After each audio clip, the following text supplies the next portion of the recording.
Bismillahirrahmanirrahim. Assalamualaikum warahmatullahi wabarakatuh.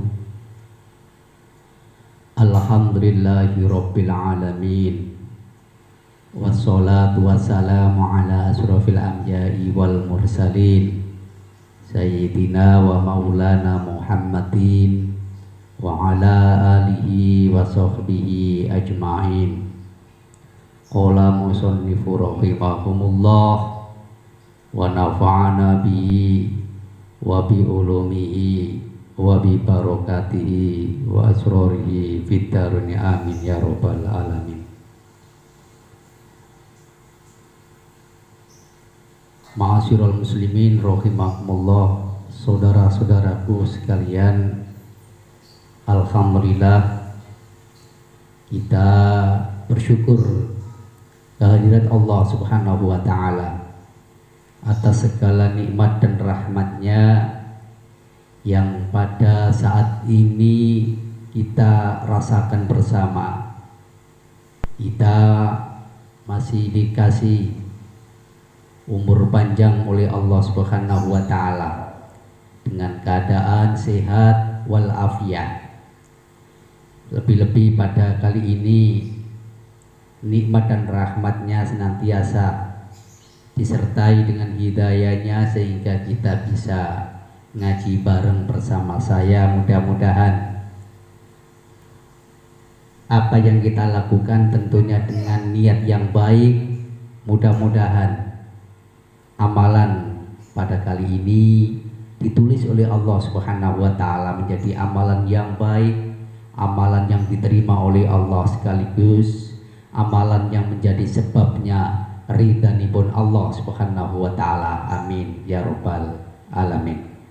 Sholawat serta salam mudah-mudahan senantiasa terhaturkan kepada beliau Ra'isul Ummah Rasulullah Muhammad Sallallahu alaihi wasallam, karena beliaulah sosok pemimpin umat yang senantiasa memperhatikan umatnya, memperhatikan kebahagiaannya baik di dunia maupun di akhirat. Oleh karenanya patut sekali untuk kita bersama senantiasa mengucapkan dan berdoa, sholawat dan salam tentunya kita hadiahkan kepada beliau Rasulullah Muhammad Sallallahu alaihi wasallam.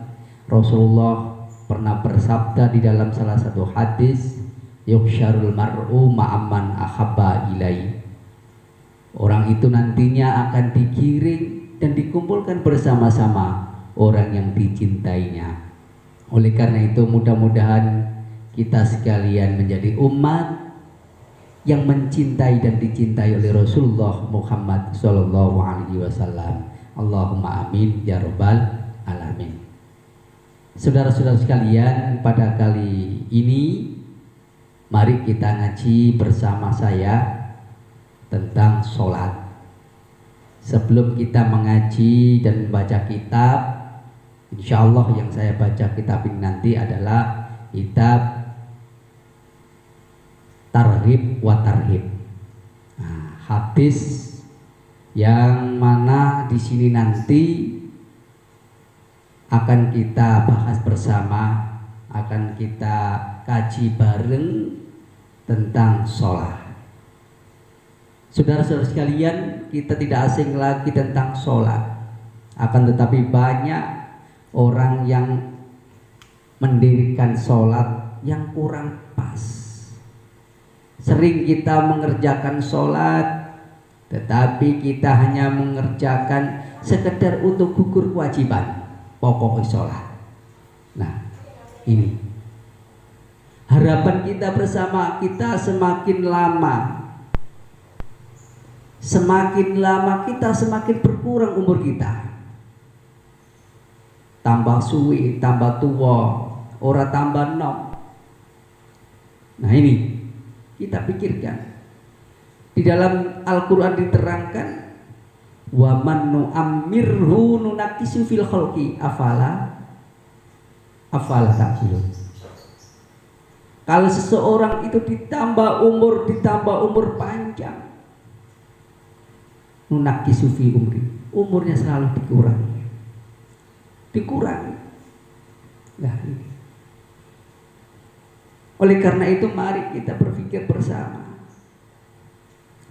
bersama, mulai kecil sampai umur sekian itu, apakah sholat kita itu bertambah baik, apakah tetap sama, sholat itu cepet-cepetan toh.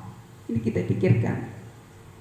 Karena sholat yang baik adalah sholat yang sesuai dengan syarat dan rukunnya. Oleh karena itu kita mengkaji di sini biar kita tahu apa syarat dan rukunnya sholat, sehingga sholat kita semakin lama semakin baik dan semakin sempurna. Itu harapan kita.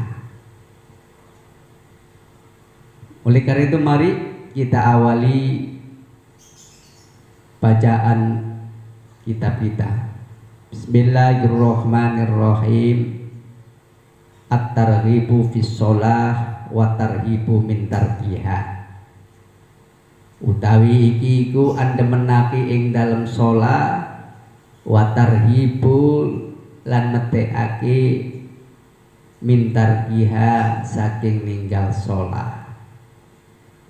Qala sallallahu ta'ala, qala Allah ta'ala, dawuh sapa Allah ta'ala, inna sholata kana 'alal mu'minina kitaban mawquta.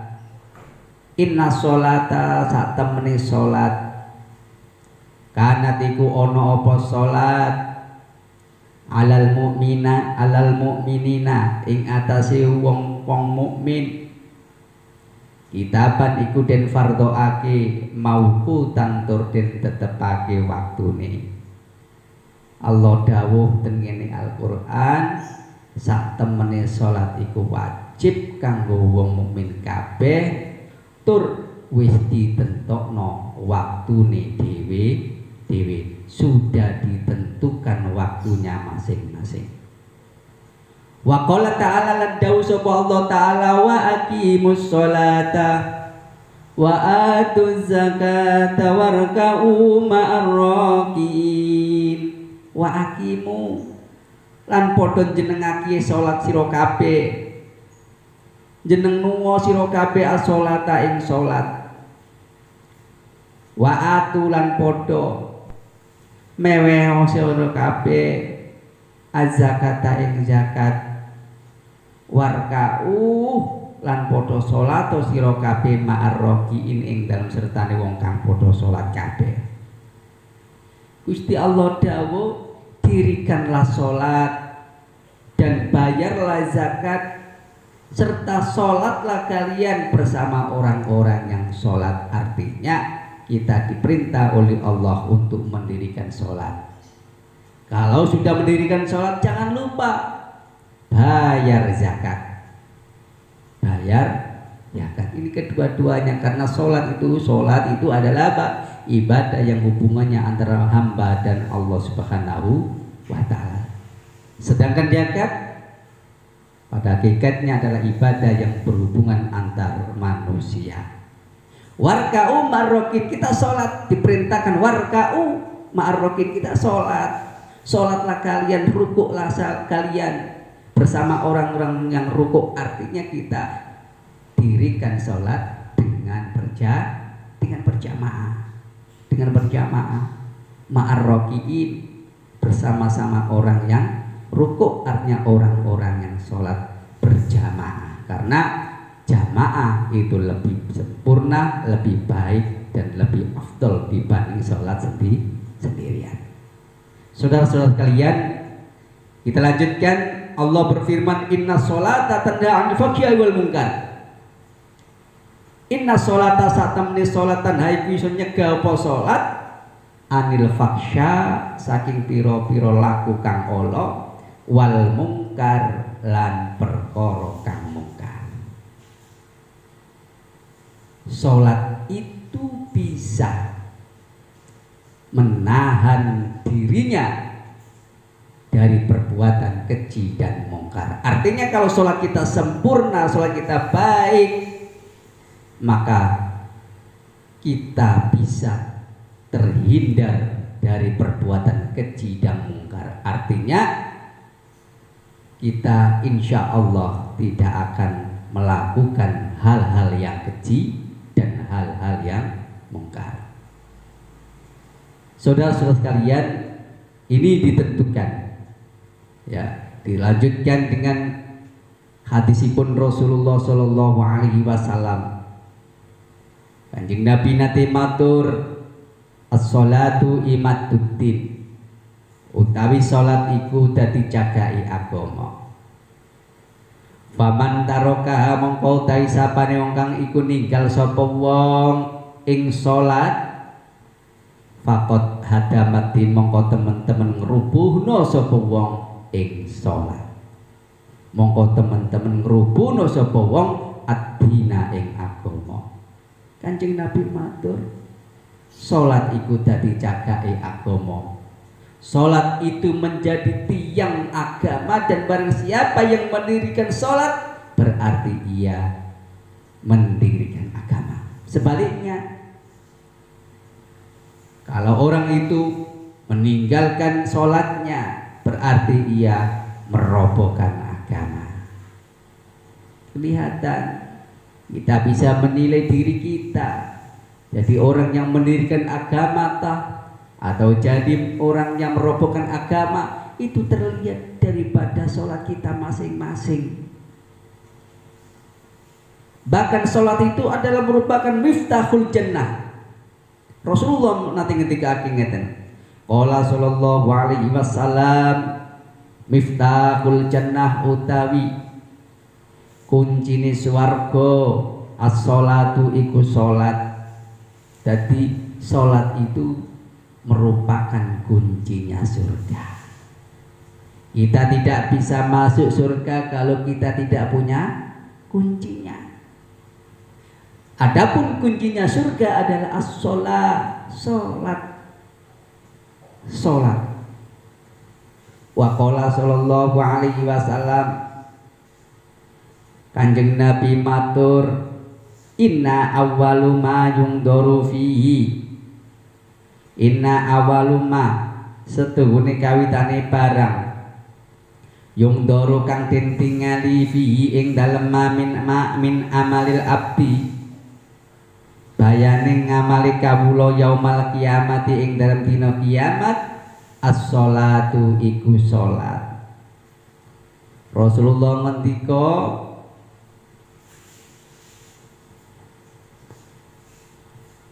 kawitane perkara sing dilihat oleh Allah adalah sholat. Amal kula panjenengan iki ditentokno saka sholat. Perkara sing dilihat dan dinilai Allah besok di hari kiamat adalah sholat. Fa in wujidat, mongko lamun den temu apa salat tamatan kali sempurna, kubilat mongko diterima minhu saking salat, wasairu amalihi lan sekabeh ngamale abdu. Kalau orang itu dinilai salatnya kok baik, sholatnya dinilai, dilihat, dioperasi, dinilai, dioperasi karo malaikat, sholatnya api, sholatnya sempurna. Fa in wujidat tamatan, kalau dilihat dan didapati sholatnya kok sempurna, maka sholatnya diterima oleh Allah Subhanahu wa ta'ala. Wasairu amali, dan semua amalnya pun diterima oleh Allah Subhanahu wa ta'ala. Wa in wujidat nakisatan, lan lamun ditimali, wa in wujidat lan lamun ditingali atau ditemu apa salat nakisatan kali kurang dadak dilihat, dinilai salate didapati kekurangan. Piye salate kok diawur ae, kok sementing banter ae. Nah ini, sementara syaratnya belum pas, apalagi rukunnya sholat. Sementara rukun sholat itu kalau dilihat di dalam salah satu kitab arkanus sholat sab'ata asyarah, ada 17 perkara. Ya. Tapi kita harus tahu, kalau kita mau sholatnya baik, sholatnya sempurna, maka mari kita lakukan sholat kita sesuai dengan syarat dan rukunnya. Tidak usah tergesa-gesa. Ya. Jangan sampai kita mengerjakan sholat, melaksanakan sholat, mendirikan sholat hanya untuk gugur kewajiban. Sekali lagi jangan. Ya. Karena awalnya amalan suatu hamba, amalannya salah satu hamba besok yang dilihat oleh Allah yang pertama adalah sholat. Kalau sholatnya itu didapati kesempurnaan, sholatnya baik, maka sholatnya diterima dan semua amalnya akan diterima oleh Allah Subhanahu wa ta'ala. Sebaliknya kalau dinilai sholatnya, ternyata sholat kita banyak kekurangan, ya, banyak kekurangan, maka sholatnya tidak akan diterima, dibuang oleh Allah. Allah tidak mau menerima. Kalau sholatnya tidak diterima, sekali lagi, sholatnya kalau tidak diterima, maka ya semua amalnya tidak akan diterima oleh Allah Subhanahu wa ta'ala. Jadi sholat itu merupakan barometer, merupakan tolak ukur daripada semua ibadah yang kita lakukan.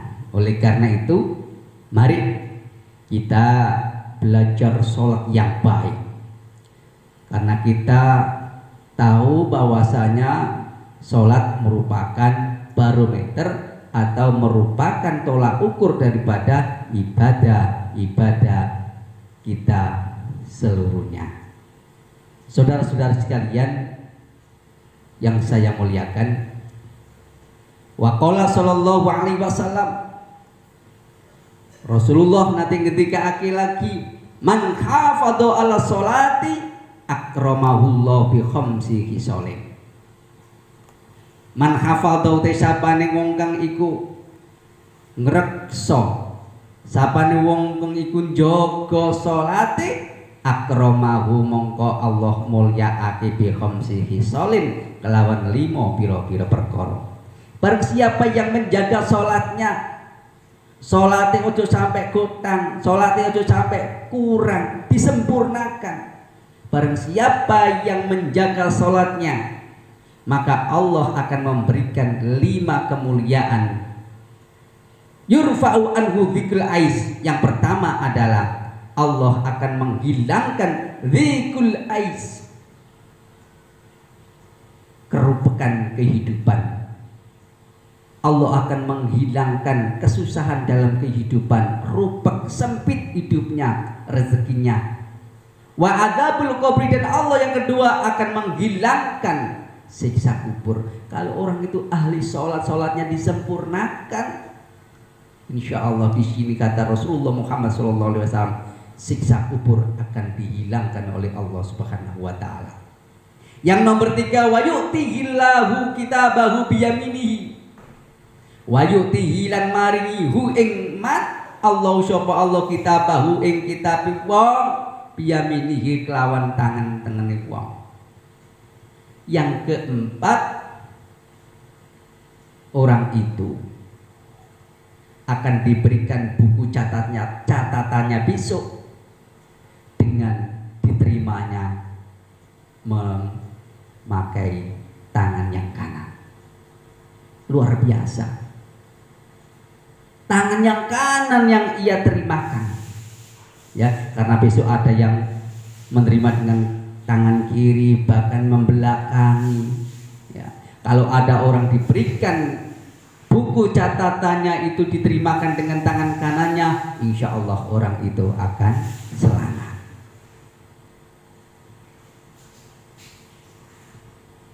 Kemuliaan yang Allah berikan lagi bagi mereka yang menyempurnakan sholatnya, menjaga sholatnya, wa yamurrus ala sirotikal barkil khotif, wa yamurru lan liwat sapa wong ala siroti ing atase wot kalbarki kaya kilat wa yadkhulul jannah lan mlebu sapa wong al jannata ing swarga bi ghairi hisab kelawan tanpa hisab. Kemuliaan yang Allah berikan kepada mereka yang ahli sholat, yang menyempurnakan sholatnya, menjaga sholatnya. Yang keempat adalah ia akan bisa melalui sirot seperti halnya kilat yang menyambar. Wa yadkhulul jannah bi ghairi hisab, yang terakhir orang itu akan dimasukkan ke surga bi ghairi hisab kelawan tanpa hisab, artinya tanpa dinilai yang lain. Ini luar biasa keistimewaan dan keutamaan daripada sholat yang kita lakukan. Kalau toh sholat itu kita lakukan dengan sempurna, sempurna dalam arti kita lakukan dengan syarat dan rukunnya. Jadi sekali lagi yang terakhir, mari kita sholat dengan baik. Bacaannya harus disempurnakan. Gerakan kita mari kita sempurnakan sesuai dengan apa yang telah diajarkan di dalam kitab yang disampaikan oleh guru-guru kita. Insya Allah guru-guru kita pun berasal dari guru-gurunya guru-guru sampai pada sahabat dan panjenenganipun Rasulullah Muhammad Sallallahu Alaihi Wasallam. Sedikit yang saya sampaikan dalam momen ngaji bareng bersama saya ini, mudah-mudahan disertai hidayah oleh Allah Subhanahu wa taala sehingga menjadikan ilmu yang bermanfaat. Tentunya kedepannya kita bisa melaksanakan sholat dengan sempurna sesuai dengan syarat dan rukunnya. Wallahu muwaffiq ila aqwamit thoriq. Wassalamualaikum warahmatullahi wabarakatuh.